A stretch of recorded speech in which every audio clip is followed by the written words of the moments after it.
우리 이 시간에도 우리 영상을 통해서 예배하고 있는 모든 믿음의 가족들을 위해 하나님의 큰 은혜가 넘치기를 주님의 이름으로 축원합니다.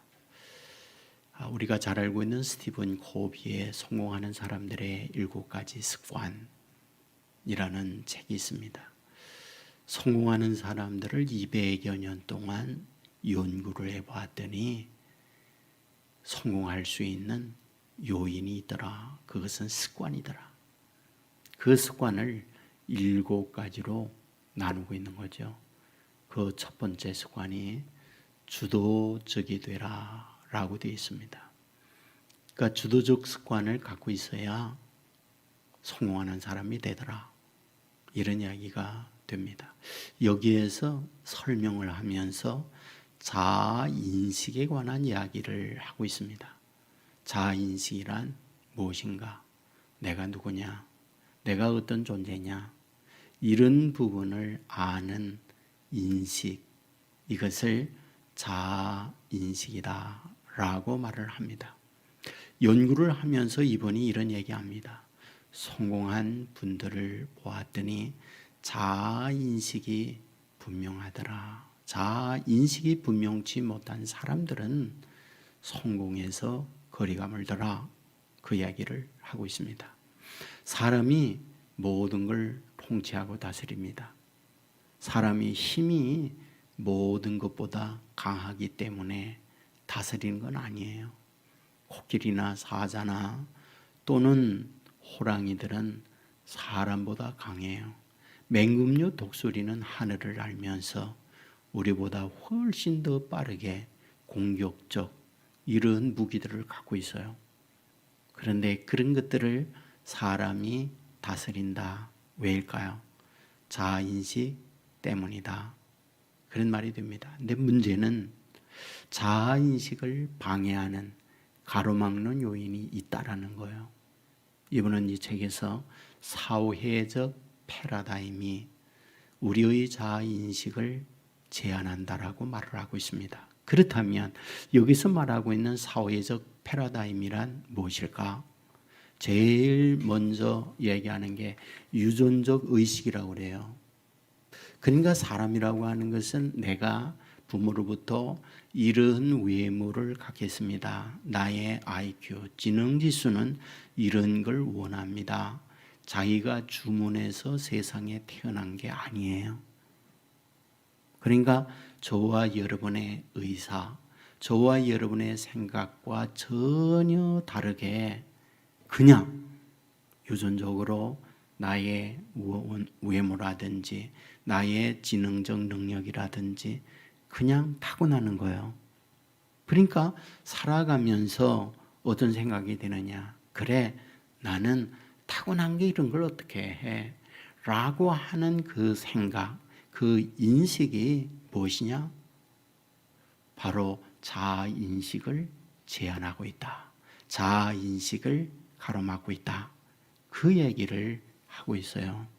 두 번째 이야기하는 것은 심리적 패러다임이에요.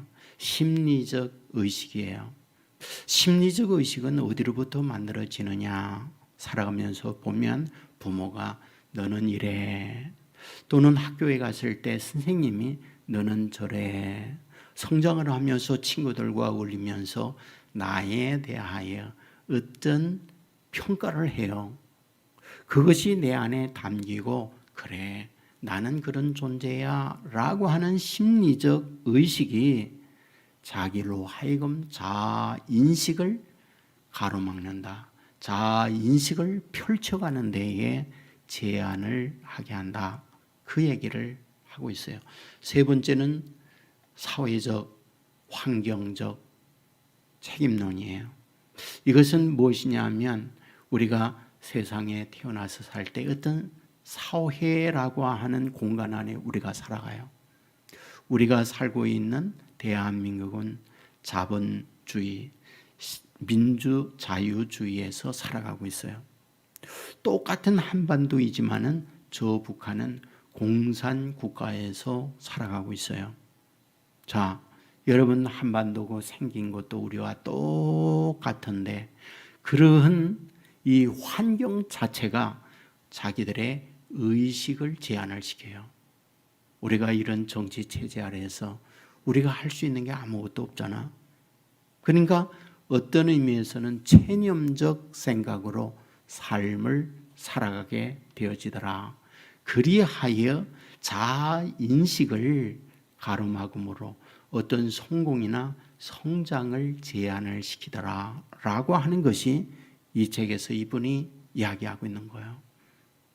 여러분, 여기서 얘기하는 사회적 패러다임이란 한마디로 말하면 환경적 요인이라고 말씀을 드릴 수 있습니다. 오늘 본문에서 우리들에게 이런 문제에 대하여 바울은 어떻게 해야 할 것이냐라는 부분을 말씀해 주고 있어요. 본문의 말씀을 보면 33절에 이렇게 말하죠. 고발하리라. 고발하리요. 34절에 보면 정죄하리요. 35절에 보면 끊으리요. 환난이나 공고나 박해나 기근이나 적신이나 위험이나 칼이랴라고 말씀을 하고 있어요. 여기에서 표현되고 있는 이 용어들은 어려움들이잖아요. 여러 가지 환난의 여건들, 고난의 말씀들을 하고 있잖아요. 이것을 다르게 표현한다면 환경적 여건들이에요. 그러니까 환경적 여건이 나에게 말을 걸어요. 나의 삶을 흔들고 있어요. 나에게 어떤 시비를 걸고 있다, 그 말이죠. 지금 여러분에게 계속해서 말씀을 드리지만은 로마서는 바울이 로마에 있는 교인들에게 보내는 편지입니다. 그들이 그곳에 살고 있는 상황은 그리 녹록하지 않아요. 그 삶이 환경적으로 여러 제한을 받는 여건 속에 살고 있어요. 언제 죽음의 위협이 자기들에게 올지 모르는 불안과 초조 가운데 살고 있는 거죠.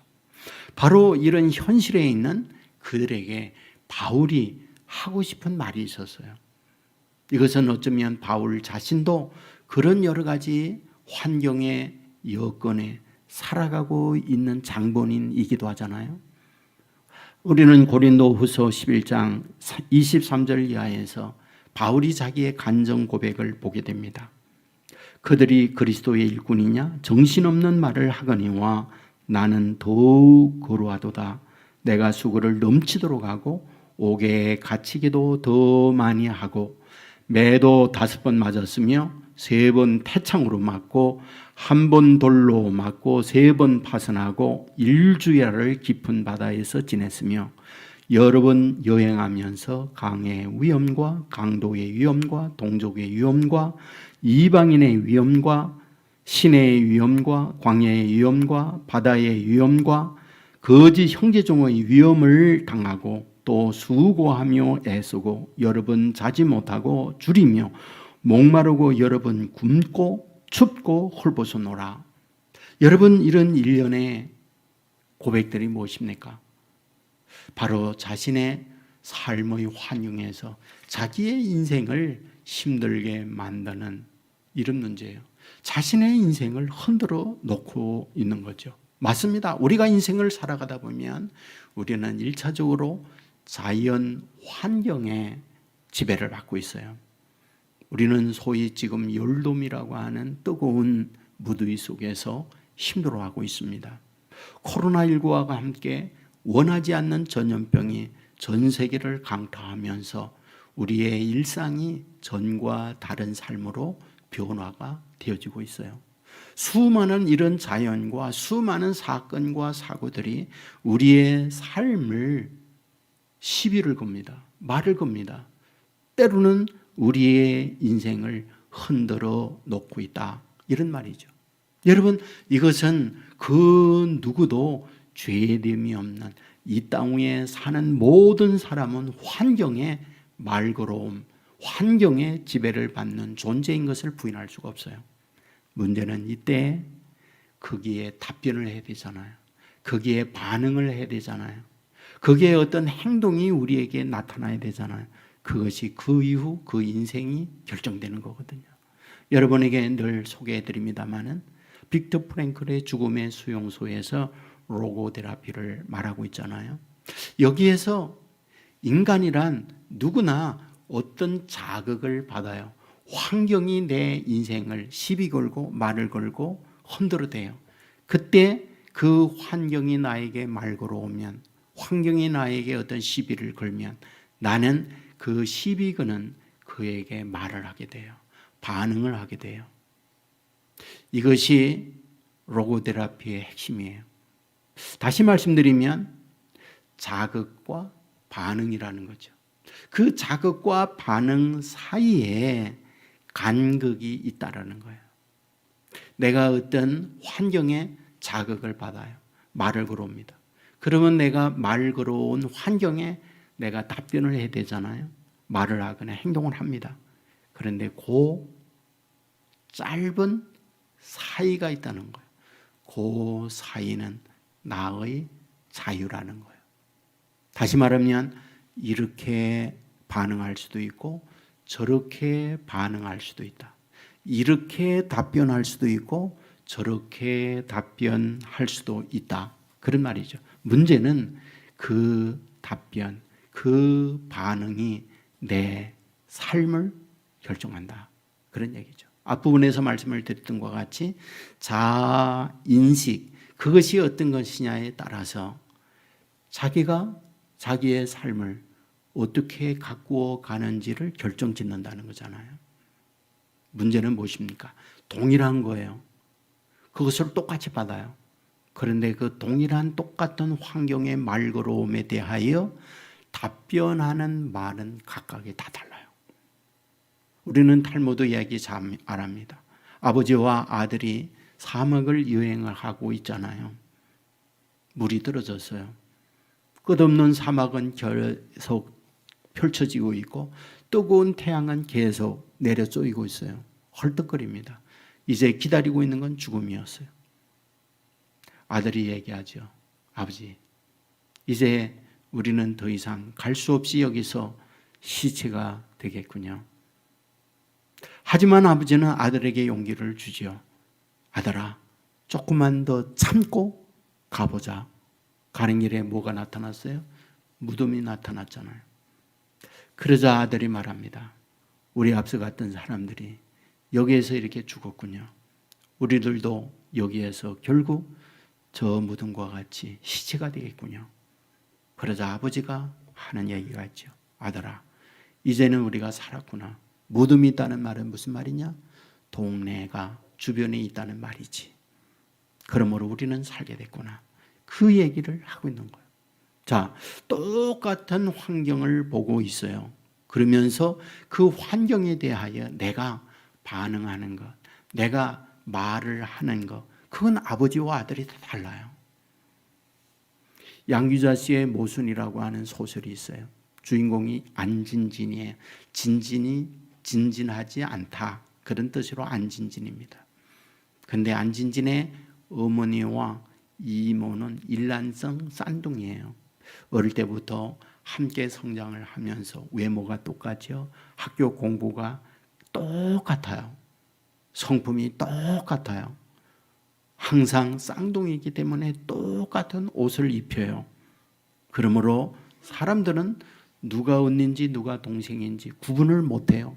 때로는 부모조차도 우열을 가늠할 수가 없어요. 그런데 결정적으로 인생이 달라집니다. 그게 결혼이었어요. 자기 어머님은 술망난의 아빠를 만났습니다. 이모는 멋진 대기업의 이모부를 만났어요. 결론이 뭐냐고요? 자기 어머님은 직사하게 고생하는 거예요. 얼굴이 까맣게 겉모습이 끼고 참 힘든 인생을 살아갑니다. 아버지는 생활 능력이 없기 때문에 어머니가 보따리 장사하면서 자녀를 양육해요. 그러나 이모는 이모부를 잘 만나서 아이들을 유학시키고 편안하게 멋지게 살아갑니다. 문제는 이모가 자살을 하고 끝나요. 우리가 인간적으로 보면 엄마가 자살을 해야죠. 여기에서 양규자 씨는 이게 모순이라고 얘기해요. 자, 그렇다면 이러한 결정을 내리는 이유가 뭘까요? 안진진의 이모는 생각을 하는 거예요. 나는 더 이상 내가 존재할 이유가 없구나. 남편은 남편대로, 자녀는 자녀대로 다 잘 살고 있기 때문에 나는 더 이상 존재할 이유가 없구나. 그리고 자살합니다. 그런데 안진진의 어머님은 뭡니까? 내가 없으면 이 가정을 누가 책임지나? 내가 없으면 저 자녀들을 누가 돌볼 수 있단 말일까? 그리고 굳세라 검소나처럼 살아가는 거예요. 그러니까 어떤 환경에 대하여 내가 대답을 하잖아요. 그런데 내 마음에 있는 그것이 대답을 하게 되더라는 거예요.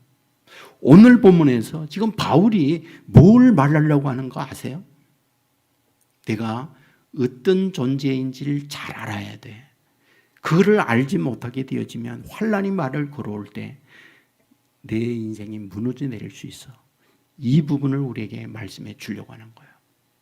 여러분에게 가끔 소개해드리는 몰츠라고 하는 사람, 성공의 법칙에 그런 얘기가 나와요. 이 사람은 콜롬비아 대학 의과대학의 박사학위를 받고 성형외과 전문의로 활동을 합니다. 굉장히 많은 환자들을 수술을 해요.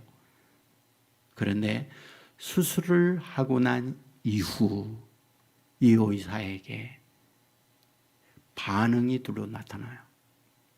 어떤 분은 의사의 입장에서 보면 퍼펙트하게 수술이 잘 됐습니다. 전과 정말 다르게 예뻐졌어요. 그런데 수술 잘못됐다는 거예요. 재수술을 하라는 거예요. 그래서 2차, 3차 어렵게 재수술을 하는 경우들이 생깁니다. 그런데 어떤 환자들을 보면 자기가 볼 때는 2%가 부족해요.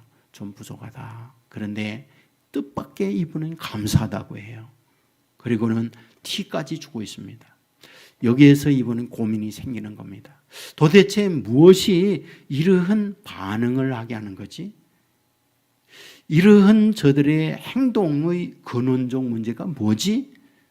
살펴봤더니 결국은 마음이라는 걸 알았어요. 여러분, 이 몰츠라고 하는 의사는 성형외과 때려치웁니다. 그리고는 전향을 해요. 뭐로? 마음을 수술하는 의사로 바꾸어치게 합니다. 여러분, 여기에서 우리에게 보여주는 게 뭡니까?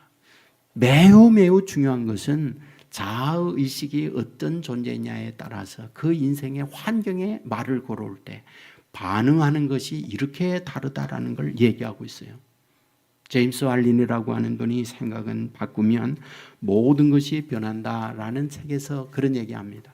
자기가 살면서 보면 어떤 타고남, 외형적, 외모, 두뇌 이런 것들이 매우 중요하지만 그것보다 더 중요한 것, 그것은 생각이다.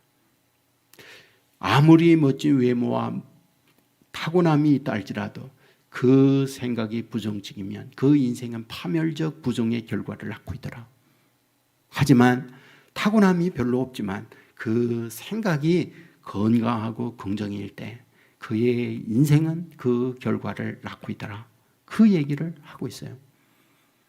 여러분, 바울은 우리 앞부분에서 분명히 봤습니다. 8장 5절 이하에 보면 육신에 따르는 자는 육신의 일을, 영을 따르는 자는 영의 일을 생각하나니 육신의 생각은 사망이요 영의 생각은 생명과 평안이니라 라고 하는 말씀을 드렸습니다.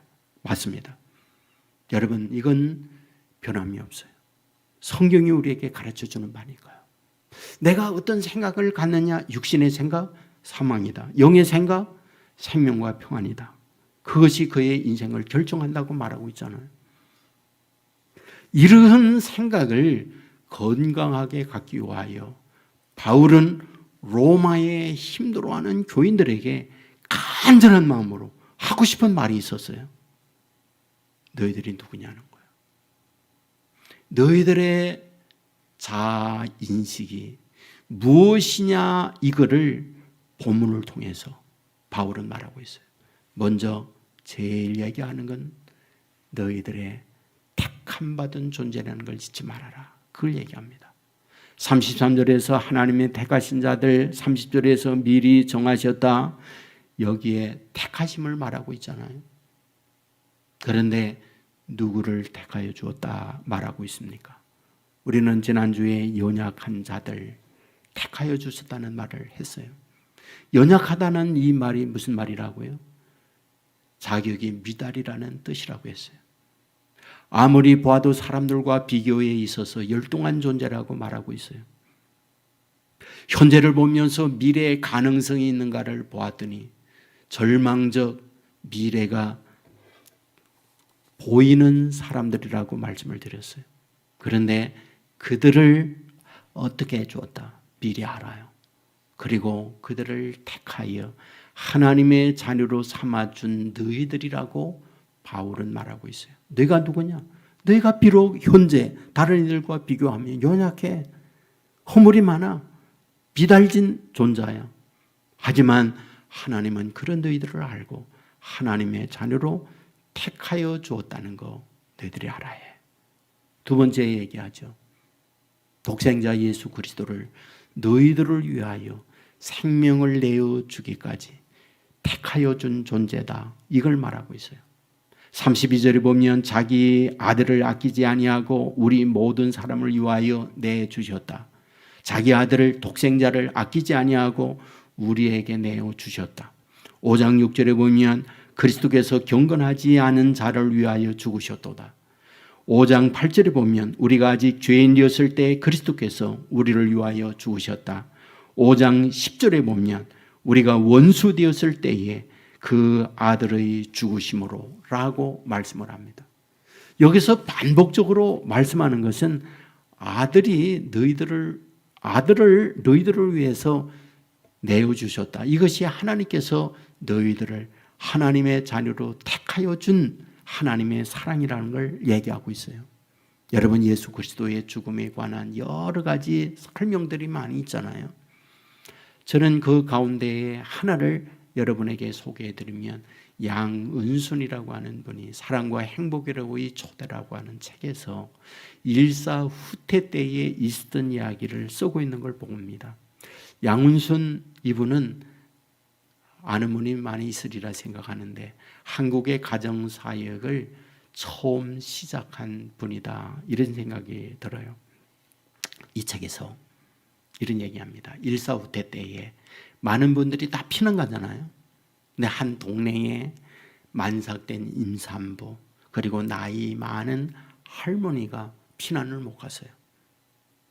몸이 그러니까 피난을 가면서 가족들이 얘기합니다. 임산부에게 출산 신호가 있으면, 아이 낳을 그런 신호가 있으면 저 윗동네 할머니에게 가서 할머니의 도움을 받고 출산을 하라고 얘기해요. 정말 몸이 이상이 있어요. 그래서 저 위에 있는 할머니 있는 집으로 가다가 그만 길에서 출산을 해버립니다. 일사후퇴. 뭐예요? 1월 4일 후퇴한다고 말이죠. 엄청난 추위잖아요. 그래서 출산을 해버린 거예요. 그러니까 이 산모가 어찌할 바를 몰라 방황하다가 마침 다리가 있었어요. 그 다리 아래로 내려가서 발음을 가리고 아이를, 자기가 입었던 옷을 벗어서 아이를 쌉니다. 때마침 미군이 작전을 하면서 차가 지나가다가 기름이 들어서요. 그래서 하는 수 없이 부대에 무선 전화를 걸고 거기에 내렸는데 어디선가 아이의 울음소리가 들립니다. 병사가 그 아이의 울음소리를 찾아 다리를 내려갔더니 이게 웬일입니까? 비참한 처참한 광경이 벌어진 거예요. 산모는 알몸이 되고 아이는 자기의 입었던 옷으로 꽁꽁 싼 거예요. 이미 그 어머님은 추워 세상을 떠난 상태입니다. 여러분, 그 어머님을 그 야산에 묻고 그 아이를 데려다가 이 병사가 그 아이를 입양을 했어요. 미국에 가서 이 아이는 청년이 됐습니다. 그리고 자기의 출생의 비밀을 아버지로부터 듣게 되죠. 청년은 자기의 생명을 구원하기 위하여 옷을 벗어서 감쌌던 그 어머님을 찾아보고 싶었어요. 아버지와 함께 그 당시 아름아름 무로무로 거기까지 왔어요. 야산에 묻혀있는 자기의 어머님은 잡초로 가득합니다. 그때에 이 청년은 자기의 옷을 벗어서 그 무덤에 덮어 통곡을 하면서 이렇게 외치죠. 어머니, 얼마나 추우셨습니까? 얼마나 추우셨습니까? 어머니 때문에 나는 살았고 오늘 여기 왔습니다. 라고 고백을 하고 있는 거죠. 예수 그리스도의 죽으심이라고 하는 것은 바로 그런 거라는 거죠. 저와 여러분이 누구냐는 거예요.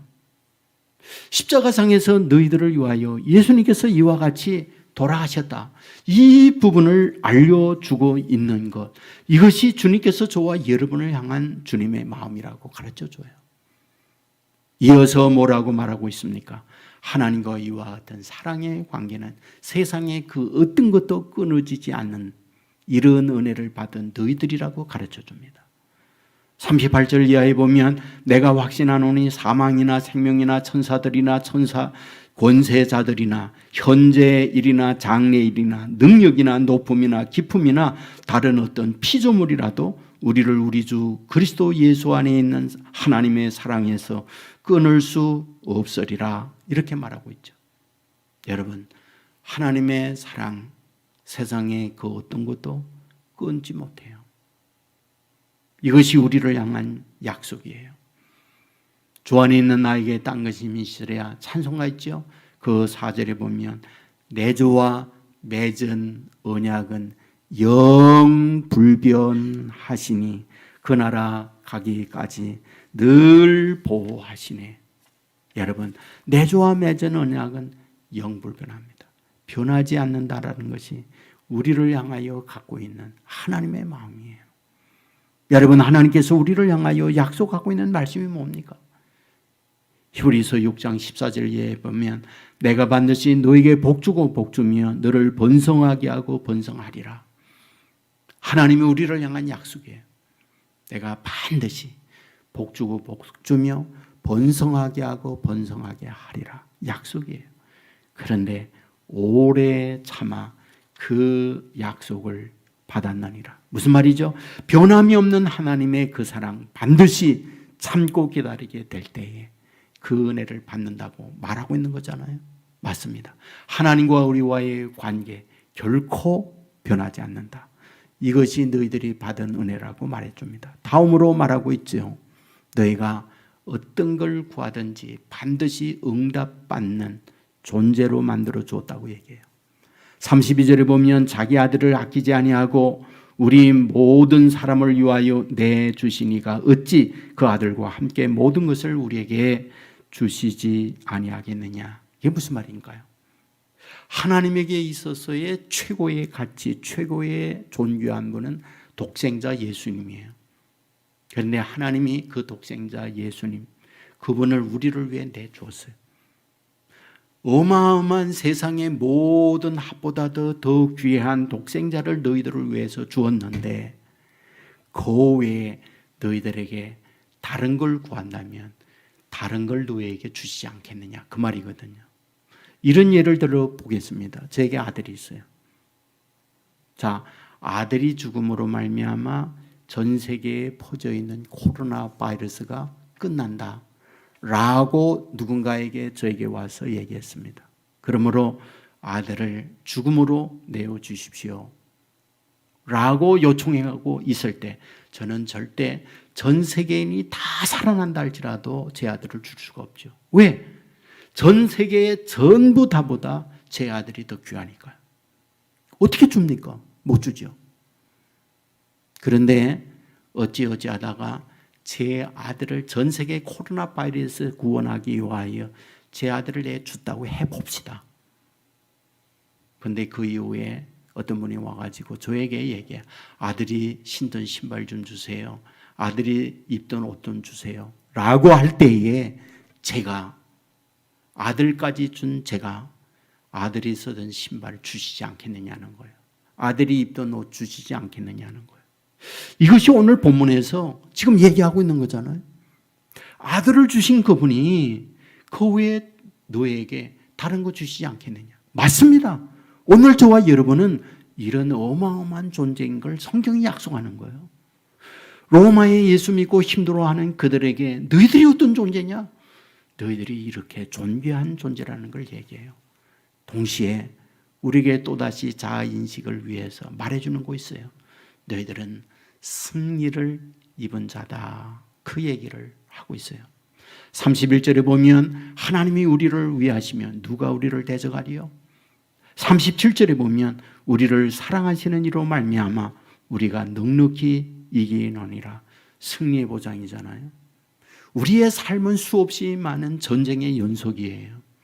얼마나 많은 환경에 공격을 받고 있습니까? 그런데 그런 환경에 공격을 받는다 할지라도 너희 누구냐? 하나님이 너희들을 위해서 싸우니까 너희들은 어떤 존재? 어떤 전쟁이라도 백전백승하는 그런 존재야 라고 우리를 향하여 말해주는 거죠. 하나님이 우리를 위하시면 누가 우리를 대적하리요?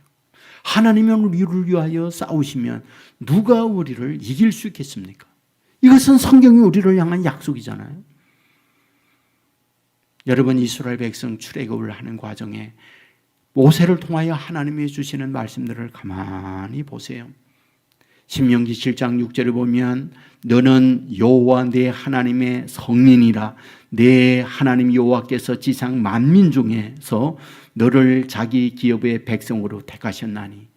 하나님이 세상 만민 중에서 성민으로 하나님이 택하여 주셨다. 그러면 택하여 주신 그들에 대하여 하나님이 어떻게 한다고요? 1장 33절에 보면 너희보다 먼저 그 길을 가시며 장막 칠 곳을 찾으시고 밤에는 불로 낮에는 구름으로 너희와 갈 길을 인도하셨도다 말하고 있어요. 하나님이 택한 그들을 위하여 앞서가시는 하나님, 그리고 구름기둥 불기둥으로 인도하시는 하나님, 너희가 거할 장막을 미리 정하시는 하나님이라고 약속을 해요. 1장 33절에 보면 너희보다 먼저 가서 너희를 위하여 싸우신다라고 말하고 있어요. 너희들을 위하여 앞서가시며 싸워주신다. 신명기 32장 10절에 보면 너희를 호위하시며 보호하시며 자기의 눈동자같이 지키셨도다. 하나님이 총군 손사를 보내서 하나님의 택한 자녀에 대하여 호위해요. 여러분, 눈동자와 같이 보호하고 지켜줘요. 그리고 반드시 승리하게 만들어준다. 이것이 우리를 향한 하나님의 약속이에요. 우리는 다윗을 봅니다.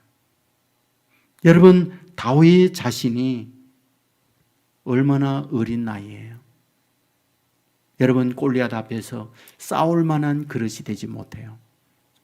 그런데 하나님께서 이 다윗과 함께 하니까 골리앗을 쓰러뜨리고 승리하고 있는 걸 보게 되잖아요. 그가 어떻게 골리앗 앞에 당당하게 어린 나이에 나갈 수 있었을까요? 단 하나잖아요. 자아인식이에요.